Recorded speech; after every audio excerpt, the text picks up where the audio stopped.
Assalamualaikum warahmatullahi wabarakatuh. Alhamdulillahirabbil alamin. Assalatu wassalamu ala asyrafil anbiya'i wal mursalin sayyidina Muhammadin wa ala alihi wa sahbihi ajmain. Rabbil shrahli sadri wa yassirli amri wahlul 'uqdatam bi lisani yafqahu qawli amma ba'du. Sebelumnya, perkenalkan kami dari anggota kelompok 11 dengan judul penelitian pengaruh intensitas penggunaan smartphone terhadap regulasi emosi pada mahasiswa. Hasil penelitian ini merupakan hasil output dari mata kuliah psikometri pada Fakultas Psikologi UIN Raden Fatah Palembang dengan dosen pengampu Buya Iredo Fani Reza, MASI. Sebelumnya, perkenalkan anggota dari kelompok kami, yaitu saya selaku moderator yang bernama Siti Juliasari dari Universitas Islam Negeri Raden Fatah Palembang. Selanjutnya ada Adhani Dea Saputri dari Universitas Islam Negeri Raden Fatah Palembang. Ada Meilisa Anggraini dari Universitas Islam Negeri Raden Fatah Palembang. Ada Sri Retina dari Universitas Jambi yang pada kesempatan hari ini berhalangan hadir. Dan juga ada Aulia Puspitasari dari Sekolah Tinggi Ilmu Kesehatan Budi Mulia Palembang yang pada kesempatan hari ini juga berhalangan hadir. Baiklah, selanjutnya adalah pemaparan materi yang akan disampaikan oleh Meilisa Anggraini. Kepadanya kami persilahkan. Baik, terima kasih moderator. Di sini saya akan membacakan pendahuluan.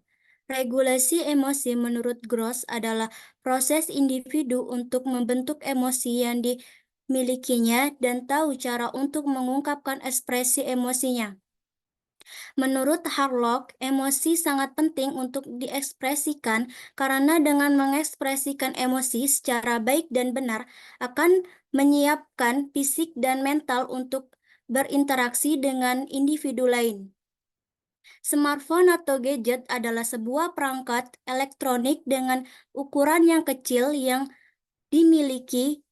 memiliki fungsi khusus. Smartphone atau gadget merupakan media yang difungsikan sebagai alat komunikasi modern dan praktis serta akses internet yang mudah saat ini.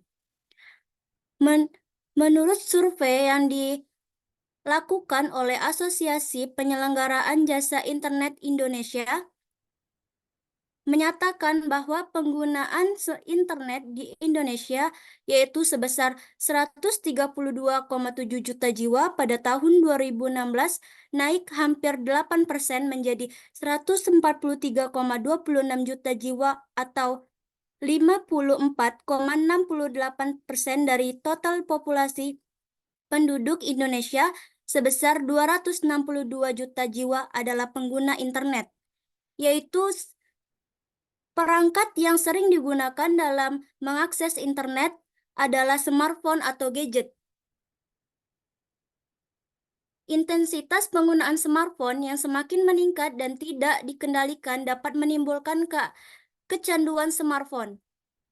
Ameyola dan Nugraha menyatakan bahwa semakin meningkatnya intensitas penggunaan smartphone pada remaja akan menimbulkan beberapa permasalahan seperti kurang memperhatikan dan acuh tak acuh pada lingkungan sosial, kurang bersosialisasi, dan rasa saling menghargai sesama menjadi berkurang. Dalam hal ini, maka dibutuhkan kontrol diri dari remaja untuk dapat mengurangi intensitas penggunaan smartphone. Menurut Skinner, kontrol diri lebih berfokus pada modifikasi perilaku untuk dapat mengendalikan tindakan dan lingkungan untuk menghindari keinginan kita. Baiklah, itu saja yang dapat saya sampaikan. Saya kembalikan lagi kepada moderator. Baik, terima kasih Mailisa Anggraini atas penyampaian materinya. Materi yang selanjutnya akan disampaikan oleh Adhani Dea Saputri. Kepadanya kami persilahkan. Baik, terima kasih moderator. Selanjutnya, metode penelitian yang kami gunakan untuk penelitian ini adalah dengan rancangan penelitian korelasional untuk mengungkap pengaruh dari intensitas penggunaan smartphone terhadap regulasi emosi pada mahasiswa. Adapun pelaksanaan penelitian ini dilakukan dengan cara mengumpulkan responden dari kuesioner. Responden pada penelitian ini berjumlah 117 responden yang merupakan mahasiswa aktif di Universitas Islam Negeri Raden Fatah Palembang, Universitas Jambi, dan Sekolah Tinggi Ilmu Kesehatan Budi Mulia Palembang.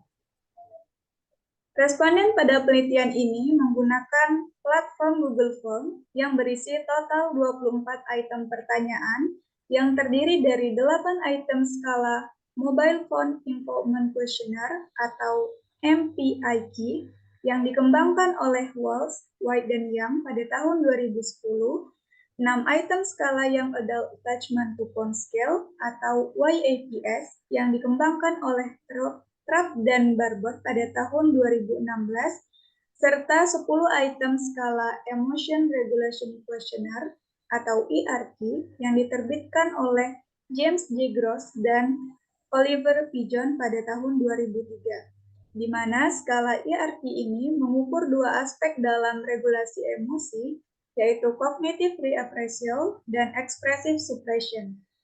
Adapun analisis data yang kami lakukan adalah menggunakan bantuan dari program JASP.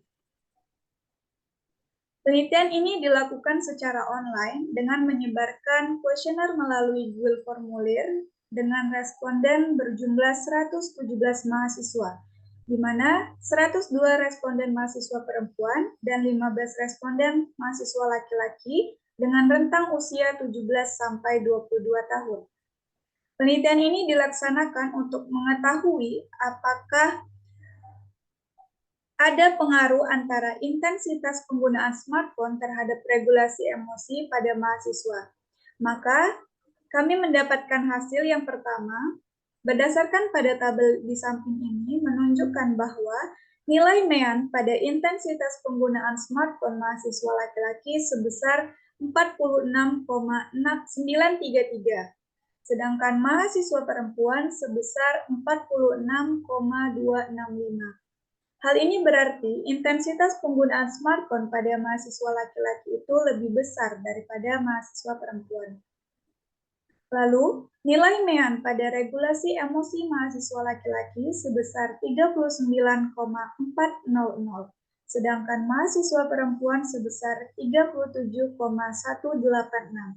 Hal ini berarti regulasi emosi pada mahasiswa laki-laki lebih besar atau lebih baik daripada mahasiswa perempuan. Sekian, terima kasih. Baik, terima kasih Adhani Dea Saputri atas penyampaian materinya. Selanjutnya saya akan hasil penelitian yang telah dijelaskan oleh Adhani Dea Saputri. Di sini ada correlation. Hasil analisis korelasi menggunakan Pearson correlation pada program JASP menunjukkan bahwa terdapat hubungan antara pengaruh intensitas penggunaan smartphone terhadap regulasi emosi pada mahasiswa. Hal ini dibuktikan dengan hasil yang menunjukkan P sama dengan 0,01 atau lebih kecil dari 0,05.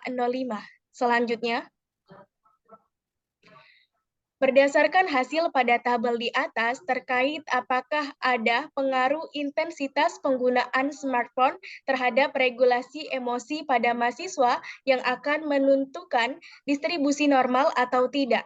Hasil menunjukkan bahwa Shapiro-Wilk adalah 0,970 atau lebih besar dari 0,05. Hal ini berarti bahwa penyebaran data untuk kedua variabel tersebut berdistribusi normal karena telah memenuhi syarat sebuah distribusi data normal, yaitu data yang nilai signifikannya lebih dari 0,05. Pada gambar di samping menunjukkan bahwa pengaruh intensitas penggunaan smartphone terhadap regulasi emosi pada mahasiswa memiliki hubungan positif yang signifikan antara intensitas penggunaan smartphone dengan regulasi emosi pada mahasiswa. Semakin tinggi tingkat penggunaan smartphone berdasarkan dengan fungsi kegunaannya, maka akan semakin tinggi tingkat regulasi emosinya.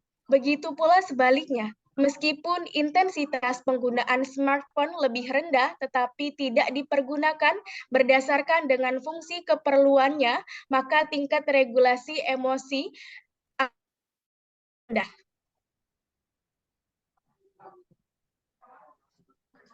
Baik, sekian materi yang saya sampaikan. Selanjutnya adalah rekomendasi yang akan disampaikan oleh Adhani Dea Saputri. Kepadanya dipersilahkan.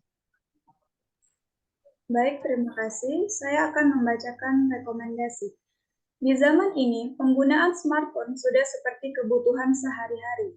Smartphone yang dikenal sebagai alat komunikasi dan alat pencari informasi yang bersifat seperti pisau bermata dua. Untuk dapat terhindar akan dampak negatif dari penggunaan smartphone, hendaklah individu menggunakannya sesuai dengan fungsi kepentingan dari penggunaan smartphone tersebut. Terima kasih. Baik, terima kasih Adhani Dea Saputri. Baiklah teman-teman, selesailah penyampaian materi dari kelompok kami terkait hasil dari penelitian kami. Bagi teman-teman yang memiliki pertanyaan pada penelitian kami, dipersilahkan untuk menuliskan pertanyaan pada kolom komentar. Baiklah, sekian materi atau sekian hasil yang dapat kelompok kami sampaikan terkait penelitian kami. Kami akhiri, wabillahi taufiq wal hidayah. Wassalamualaikum warahmatullahi wabarakatuh.